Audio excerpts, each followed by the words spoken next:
ಪ್ರತಿಷ್ಠಿತ ಮೈಸೂರು, ಬೆಂಗಳೂರು ಉತ್ತರ ಸೇರಿದಂತೆ 16 ಲೋಕಸಭಾ ಕ್ಷೇತ್ರಗಳಿಗೆ ಸಂಭಾವ್ಯ ಅಭ್ಯರ್ಥಿಗಳ ಪಟ್ಟಿಯನ್ನು ಕಾಂಗ್ರೆಸ್ ಸಿದ್ಧಪಡಿಸಿದೆ. ತುಮಕೂರು ಸೇರಿದಂತೆ ಹಾಲಿ ಸಂಸದರು ಪ್ರತಿನಿಧಿಸುವ ಕ್ಷೇತ್ರಗಳಲ್ಲಿ ಮತ್ತೆ ಅವರಿಗೆ ಟಿಕೆಟ್ ನೀಡಲು ಪಕ್ಷದ ಕೇಂದ್ರ ಚುನಾವಣಾ ಪರಿಶೀಲನೆ ಸಮಿತಿಗೆ ಶಿಫಾರಸು ಮಾಡಿದೆ. ಪಕ್ಷ ಎಲ್ಲಿ ಗೆಲ್ಲಲು ಸಾಧ್ಯವಿಲ್ಲವೋ ಅಂತಹ 12 ಕ್ಷೇತ್ರಗಳಲ್ಲಿ ಕೆಲವನ್ನ ಮಿತ್ರ ಪಕ್ಷ ಜೆಡಿಎಸ್ಗೆ ಬಿಟ್ಟುಕೊಡುವ ಹಿನ್ನೆಲೆಯಲ್ಲಿ ಆ ಕ್ಷೇತ್ರಗಳ ಅಭ್ಯರ್ಥಿಗಳಿಗೆ ಸಂಬಂಧಿಸಿದಂತೆ ಯಾವುದೇ ಚರ್ಚೆ ನಡೆಸಿದೆ. ಬೆಂಗಳೂರು ದಕ್ಷಿಣ ಲೋಕಸಭಾ ಕ್ಷೇತ್ರಕ್ಕೆ ಮಾಜಿ ಶಾಸಕ ಪ್ರಿಯಾ ಕೃಷ್ಣ, ದಾವಣಗೆರೆ ಲೋಕಸಭಾ ಕ್ಷೇತ್ರಕ್ಕೆ ಮಾಜಿ ಸಚಿವ ಎಸ್ ಮಲ್ಲಿಕಾರ್ಜುನ್ ಏಕೈಕ ಹೆಸರನ್ನ ಶಿಫಾರಸು ಮಾಡಲಾಗಿದೆ. ಉಳಿದ ಕ್ಷೇತ್ರಗಳಿಗೆ ಸಂಬಂಧಿಸಿದಂತೆ ಜಿಲ್ಲಾ ಘಟಕದ ಶಿಫಾರಸು, ಚುನಾವಣಾ ಸಮಿತಿ ನಡೆಸಿರುವ ಸಮೀಕ್ಷೆ ಇವೆಲ್ಲವನ್ನ ಲೋಕಸಭಾ ಕ್ಷೇತ್ರಕ್ಕೆ 2-3 ಹೆಸರನ್ನ ಪರಿಶೀಲನಾ ಸಮಿತಿಗೆ ಕಳುಹಿಸಲು ತೀರ್ಮಾನಿಸಿದೆ. ಇನ್ನು ಸಂಭಾವ್ಯ ಅಭ್ಯರ್ಥಿಗಳ ಪಟ್ಟಿ ಈ ರೀತಿಯಾಗಿದೆ. ಬೀದರ್ ಲೋಕಸಭಾ ಕ್ಷೇತ್ರ ಈಶ್ವರ್ ಖಂಡ್ರೆ, ಸಿಎಂ ಇಬ್ರಾಹಿಂ ವಿಜಯ್ ಸಿಂಗ್. ಬಾಗಲಕೋಟೆ ಕ್ಷೇತ್ರ ಬಾಯಕ್ಕ ಮೇಟಿ, ವೀಣಾ ಕಾಶಪ್ಪನವರು, ಅಜಯ್ ಕುಮಾರ್ ಸರ್ ನಾಯಕ್. ವಿಜಯಪುರ ಕ್ಷೇತ್ರ ಆಜು ಆಲಗೂರು, ಪ್ರಕಾಶ್ ರಾಥೋಡ್, ಕಾಂತಾ ನಾಯಕ್, ಶಿವರಾಜ್ ತಂಗಡಗಿ. ಕೊಪ್ಪಳ ಕ್ಷೇತ್ರ ಬಸವನ ಗೌಡ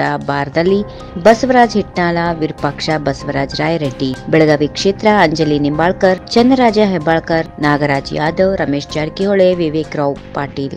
ಧಾರವಾಡ ಕ್ಷೇತ್ರಕ್ಕೆ ವಿನಯ್ ಕುಲಕರ್ಣಿ, ಶಾಕಿರ್ ಸನದಿ, ಐಜಿ ಸನದಿ ಪುತ್ರ ವೀರಣ್ಣ ಮತ್ತಿಕಟ್ಟಿ. ಹಾವೇರಿ ಕ್ಷೇತ್ರ ಬಸವರಾಜ್ ಶಿವಣ್ಣ ಅವರು, ಸಲೀಂ ಅಹಮದ್, ಡಿಆರ್ ಪಾಟೀಲ್. ದಾವಣಗೆರೆ ಕ್ಷೇತ್ರ ಎಸ್ ಮಲ್ಲಿಕಾರ್ಜುನ, ಎಚ್ಎಂ ರೇವಣ್ಣ.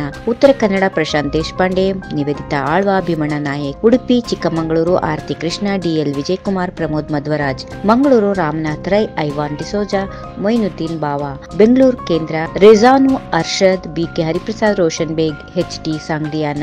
ಬೆಂಗಳೂರು ದಕ್ಷಿಣ ಪ್ರಿಯಾ ಕೃಷ್ಣ, ಕೃಷ್ಣ ಬೈರೇಗೌಡ, ರಾಮಲಿಂಗಾರೆಡ್ಡಿ. ಉತ್ತರ Bengaluru C Narayanaswamy, M R Sitaram, B L Shankar, B V Srinivas. Mysuru CS Vijayashankar, Suraj Hegde, ಕೆವಾಸು. ಸಭೆ ನಂತರ ಸುದ್ದಿಗಾರರೊಂದಿಗೆ ಮಾತನಾಡಿದ ದಿನೇಶ್ ಗುಂಡೂರಾವ್, ಗೆಲುವನ್ನೇ ಮಾನದಂಡವಾಗಿ ಇಟ್ಟುಕೊಂಡು ಅಭ್ಯರ್ಥಿಗಳನ್ನು ಆಯ್ಕೆ ಮಾಡಿ ಶಿಫಾರಸು ಮಾಡಲಾಗಿದೆ ಎಂದರು. ಇದೇ 11ರಂದು ಕಾಂಗ್ರೆಸ್ ಸ್ಕ್ರೀನಿಂಗ್ ಸಮಿತಿ ಸಭೆ ನಡೆಯಲಿದೆ. ಅಲ್ಲಿ ಪಟ್ಟಿ ಪರಿಶೀಲನೆ ನಂತರ ಕೇಂದ್ರ ಚುನಾವಣಾ ಸಮಿತಿ ಅಂತಿಮವಾಗಿ ಅಭ್ಯರ್ಥಿಗಳನ್ನು ಆಯ್ಕೆ ಮಾಡಲಿದೆ ಎಂದು ಹೇಳಿದರು.